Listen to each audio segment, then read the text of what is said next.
Chairman doctor भगवान सिंह जी, भाई गुरदीप सिंह जी बठिंडा और भाई इंद्रजीत सिंह जी अपने गोगा साहब जी और इत्थे डॉक्टर साढ़े हरमनजीत सिंह जी, भाई गुरनाम सिंह जी जो साड़ी जथेबंदी की जिंद जान ने और बाकी सारे वीर रल के इन्होंने सो भाई परमजीत सिंह जी वो साढ़े माझे दे भी है, मुक्तसर साहब के इलाके भी उन्होंने बड़ा वड्डा प्रभाव है। सो सारे वीरां ने असी रल के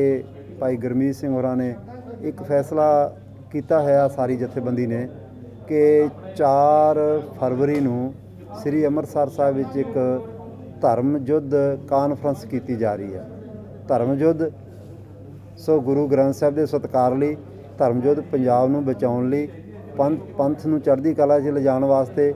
नशिਆਂ ਦੇ विरुद्ध भी धर्म युद्ध है, करीतियां के विरुद्ध भी धर्म युद्ध है, बेन्याई के विरुद्ध भी धर्म युद्ध है और सेहत सिक्ख्या आर्थिकता इन्हां सारियां मसलिਆਂ ਦੇ ਉੱਤੇ ਅਸੀਂ एक धर्म युद्ध लड़न जा रहे हैं जिस ਵਿੱਚ ਅਸੀਂ ਪੰਜਾਬ ਨੂੰ बचाउणा ਚਾਹੁੰਦੇ ਹਾਂ। ਪੰਜਾਬ ਨੂੰ ਚੜ੍ਹਦੀ ਕਲਾ 'ਚ ਲੈ ਕੇ ਜਾਣਾ ਸਾਡਾ ਇੱਕ ਫਰਜ਼ ਹੈ ਤੇ ਸਾਡਾ ਹੱਕ ਹੈ ਤੇ ਸਾਡੀ ਜ਼ਿੰਮੇਵਾਰੀ ਹੈ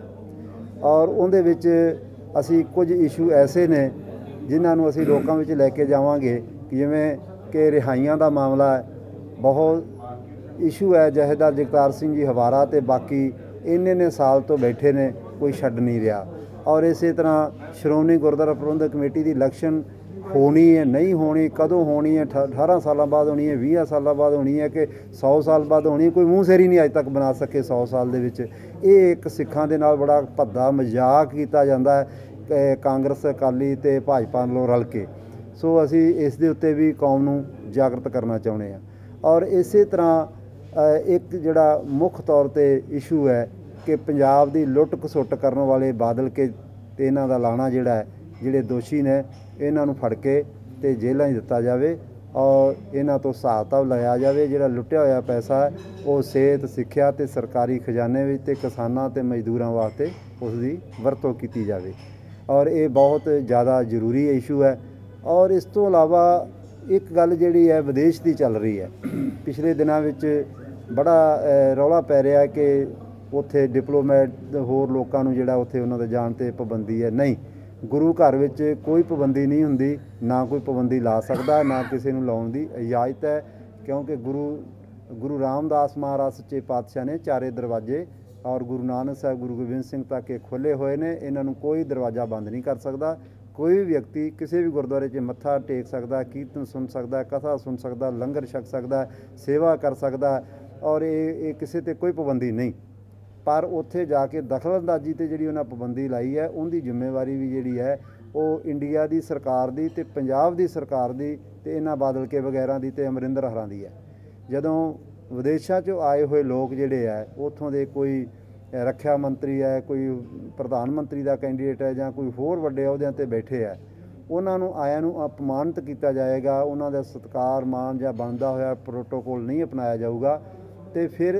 उन्होंने लोगों के जिहड़े वैल विशर ने ਜਾਂ उन्हों दे नाल खड़े ने ਜਾਂ जिहड़े उन्हों दे सपोर्टर ने तो उन्होंने फिर इस तरह ही जवाब देंदे हुंदे आ और इसलिए सरकार नूं उन्हों दे कोलों खिमा मंगनी चाहिए है, अपनी गलती का एहसास करना चाहिए, अपना सुधार करना चाहिए और उन्होंने जो फैसला किया उन्होंने ठीक किया। असी इस फैसले में ठीक समझते हैं कि एक धिर जिहड़ी एक दूजे नूं कुट के ते लिफाउणा चाहे ये ठीक नहीं हैगा और कालियां सूचियां उत्थे खड़ियां ने, बाहर ले आए इत्थे अपने घरां 'च विआह शादी दुख सुख दरबार साहिब दे दर्शन तक नहीं कर सके जिहड़े 30 साल 35 साल तो ये मतलब कि एक बेन्याई है किसी मुसलमान नूं काबे 'च जाण तो रोकना मक्के तो और इस तरीके नाल किसी हिंदू वीर नूं किसी बनारस में या हरिद्वार जाण तो रोकना, किसी होर नूं किसी स्थान पर जाण तो रोकना, जिवें वो जुल्म है इसी तरह दरबार साहब आउण तो सिख नूं रोकना काली सूची का बहाना बना के एक बड़ा धक्का ते जुल्म है और ये सरकार ने बंद नहीं किया और इस सरकार नूं बंद करना चाहिए। और दूजी गल जिहड़ी है एक आ रही इत्थे SIT बनाई सरकार ने, सुप्रीम कोर्ट ने 33 साल हो गए आ, बहुत सारे लोग मारन वाले जिहड़े सी उन्हां चों बहुत सारे मर गए, HKL भगत वर्गे जां होर बहुत सारे थोड़े रह गए। जिन्ना जिहड़े मारे गए सी वो गवाही दे ही नहीं सकते क्योंकि वो तो लुकदे फिरदे सी बेचारे, उन्हां चों गवाही कित्थों होनी सी। पुलिस ने बेईमानी नाल वो लिखियां ही नहीं FIR, हज़ारां लोग मरे ने ਤੇ ਉਹ ਐਵੇਂ ਗਿਣਤੀ ਦੀਆਂ ਕੋਈ FIR ਲਿਖੀਆਂ ਹੋਈਆਂ ਨੇ, ਫਿਰ ਉਹਨਾਂ ਨੂੰ ਵੀ ਉਹਨਾਂ ਨੇ ਰੋਕ ਦਿੱਤਾ ਗਿਆ। ਔਰ ਅਸੀਂ ਇਹਦੇ ਵਿੱਚ ਇਹ ਸਮਝਦੇ ਹਾਂ ਕਿ ਜਿਹੜਾ ਦਿੱਲੀ ਦੇ ਵਿੱਚ ਇਹ ਕੁਝ ਹੋਇਆ ਹੈ, ਕਤਲੇਆਮ ਜਾਂ ਬੇਨਿਆਈ ਹੋਈ ਹੈ, ਇਨਸਾਫ ਨਹੀਂ ਮਿਲਿਆ 33 ਸਾਲਾਂ ਦੇ ਵਿੱਚ, ਇਹਦੇ ਪਿੱਛੇ ਇੱਕ ਬੜੀ ਵੱਡੀ ਗੱਲ ਹੈ ਜਿਹੜੀ ਕਿ ਸਾਹਮਣੇ ਆਉਣੀ ਚਾਹੀਦੀ ਹੈ। ਉਹ ਇਹ ਹੈ ਕਿ ਰਾਜੀਵ ਲੌਂਗੋਵਾਲ ਸਮਝੌਤਾ ਜਿਹੜੀ ਪੀੜਤ ਧਿਰ ਦੀ ਅਗਵਾਈ ਕਰ ਰਹੀ ਹੈ, ਉਸ ਸਮੇਂ ਅਕਾਲੀ ਦਲ ਸੀ, ਜਿਹਦੇ ਪ੍ਰਧਾਨ ਉਸ ਸਮੇਂ ਸੰਤ ਲੌਂਗੋਵਾਲ ਸਨ। ਦੂਜੇ ਪਾਸੇ ਸਰਕਾਰ ਚਲਾ ਰਹੀ ਸੀ ਉਹ ਪ੍ਰਧਾਨ ਮੰਤਰੀ ਰਾਜੀਵ ਗਾਂਧੀ। ਇਹਨਾਂ ਦੋਨਾਂ ਵਿੱਚ ਜਦੋਂ ਫੈਸਲੇ ਹੋ ਗਏ, ਸਮਝੌਤੇ ਹੋ ਗਏ, ਉਹਨਾਂ ਸਮਝੌਤਿਆਂ ਤਹਿਤ ਅਕਾਲੀਆਂ ਤੇ ਕਾਂਗਰਸੀਆਂ ਨੇ ਫੈਸਲਾ ਕੀਤਾ ਹੋਇਆ ਹੈ ਕਿ ਕਿਸੇ ਨੂੰ ਕੋਈ ਸਜ਼ਾ ਨਹੀਂ ਹੋਣੀ। ਇਹ ਸਾਰੀਆਂ ਗੱਲਾਂ ਇੱਕ ਰੌਲਾ ਰੱਪਾ ਪਾਇਆ ਜਾ ਰਿਹਾ ਲੋੜ ਮੁਤਾਬਕ, ਜਾਂ ਆਪਣੇ ਵੋਟਰ ਨੂੰ ਜਾਂ ਆਪਣੀ ਸਪੋਰਟ ਨੂੰ ਵਧਾਉਣ ਵਾਸਤੇ, ਜਾਂ ਲੋਕਾਂ ਦੇ ਵਿੱਚ ਅੱਖਾਂ 'ਚ ਧੂੜ ਪਾਉਣ ਵਾਸਤੇ ਅਕਾਲੀਆਂ ਵੱਲੋਂ। ਤੇ ਅਸਲ ਵਿੱਚ ਰਾਜੀਵ ਲੌਂਗੋਵਾਲ ਸਮਝੌਤੇ 'ਚ ਕਿਸੇ ਨੂੰ ਸਜ਼ਾ ਨਾ ਕਰਨ ਦਾ ਫੈਸਲਾ ਕਰ ਚੁੱਕੇ ਨੇ, ਔਰ ਇਹ ਦੋਸ਼ੀ ਨੇ। ਇੰਨੇ ਸਾਲਾਂ ਬਾਅਦ ਨਾ ਕੋਈ ਗਵਾਹ ਲੱਭਣਾ, ਨਾ ਮਰਨ ਵਾਲਾ, ਨਾ ਮਾਰਨ ਵਾਲਾ, ਨਾ ਕੋਈ ਉਹਦਾ ਸਬੂਤ, ਨਾ ਕੋਈ ਸਿਸਟਮ, ਨਾ ਕੁਝ ਨਹੀਂ ਹੋਣਾ। ਇਹਦੇ 'ਚ ਕੁਝ ਨਹੀਂ ਨਿਕਲਣ ਪਾਉਣ ਵਾਲਾ। ਪਰ ਠੀਕ ਹੈ, ਆਸ ਰੱਖਣੀ ਚਾਹੀਦੀ ਹੈ। ਇਸ ਵਾਸਤੇ ਅਸੀਂ ਵੀ ਆਸ ਵਿੱਚ ਜਿਉਣ ਵਾਲੇ ਹਾਂ, ਨਿਰਾਸ਼ਾ 'ਚ ਜਾਣ ਵਾਲੇ ਨਹੀਂ। ਅਸੀਂ ਕਹਿੰਦੇ ਹਾਂ ਠੀਕ ਹੈ, ਚੰਗੀ ਗੱਲ ਹੈ, ਤਗੜੇ ਹੋ ਕੇ ਸੁਪਰੀਮ ਕੋਰਟ ਨੂੰ ਪਹਿਰੇਦਾਰੀ ਕਰਨੀ ਚਾਹੀਦੀ ਹੈ, ਔਰ ਕਰੇ। ਪਰ ਅਸਲ ਵਿੱਚ ਇਹ ਰਾਜੀਵ ਲੌਂਗੋਵਾਲ ਸਮਝੌਤੇ ਵਿੱਚ ਉਹਨਾਂ ਸਾਰਿਆਂ ਮਸਲਿਆਂ ਦਾ ਇਹ ਉਹਨਾਂ ਨੂੰ ਦਫਨਾ ਚੁੱਕੇ ਆ, ਔਰ ਇਹ ਦਫੇ ਹੋਏ ਨਹੀਂ ਨਿਕਲਣੇ। ਕਿਸੇ ਨੂੰ ਕੋਈ ਸਜ਼ਾ ਨਹੀਂ ਹੋਣੀ। ਇਹ ਸਿਰਫ ਪ੍ਰੋਪੇਗੰਡਾ ਕੀਤਾ ਜਾ ਰਿਹਾ ਦੋ ਪਾਸੇ। ਗੁਰਦੀਪ ਜੀ, ਇੱਕ ਪਕੋਕਾ ਕਾਨੂੰਨ ਬਾਰੇ ਬੜੀ ਚਰਚਾ ਚੱਲ ਰਹੀ ਹੈ। ਤੁਹਾਨੂੰ ਕੀ ਲੱਗਦਾ ਕਿ ਜੇਕਰ ਇਹ ਲਾਗੂ ਹੋ ਜਾਂਦਾ, ਜਿਵੇਂ ਗੈਂਗਸਟਰਾਂ ਦੀ ਗੱਲ ਕੀਤੀ, ਉਹਨਾਂ ਨੂੰ ਲੈ ਕੇ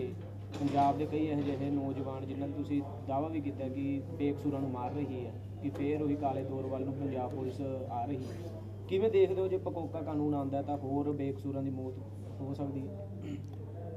ਜਿਹੜਾ ਇਹ ਕਾਲਾ ਕਾਨੂੰਨ ਲਿਆਉਣ ਦੀਆਂ ਗੱਲਾਂ ਕਰ ਰਹੇ ਆ,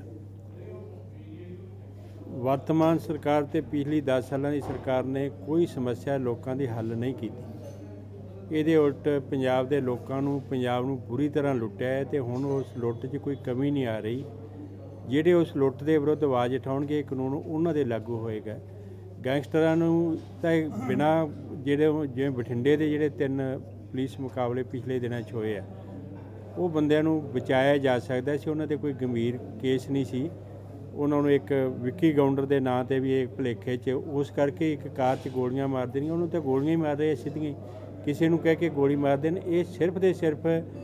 ਪੰਜਾਬ ਦੇ ਲੋਕਾਂ ਲਈ,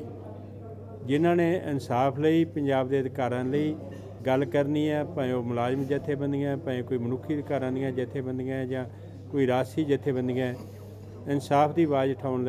ਲਈ ਇਹ ਕਾਨੂੰਨ ਬਣਾਇਆ ਜਾ ਰਿਹਾ ਅਤੇ ਲਾਗੂ ਕੀਤਾ ਜਾਵੇਗਾ। ਪਰ ਸਾਨੂੰ ਉਮੀਦ ਹੈ ਕਿ ਅੱਜ ਦੇ ਹਾਲਾਤ ਦੇ ਵਿੱਚ ਲੋਕਾਂ 'ਚ, ਸੋਸ਼ਲ ਮੀਡੀਆ 'ਚ, ਸਮੁੱਚੇ ਮੀਡੀਆ ਦੇ ਵਿੱਚ ਇੰਨੀ ਜਾਗਰੂਕਤਾ ਆ ਚੁੱਕੀ ਹੈ ਕਿ ਸਰਕਾਰ ਹੁਣ ਪੰਜਾਬ ਦੇ ਲੋਕਾਂ ਨੂੰ ਜਾਂ ਦੇਸ਼ ਦੇ ਲੋਕਾਂ ਨੂੰ ਦਬਾ ਨਹੀਂ ਸਕੇਗੀ। ਇਹੋ ਜਿਹੀਆਂ ਗਲਤੀਆਂ ਕਰਨ ਵਾਲੀਆਂ ਸਰਕਾਰਾਂ ਚਲੀਆਂ ਜਾਣਗੀਆਂ।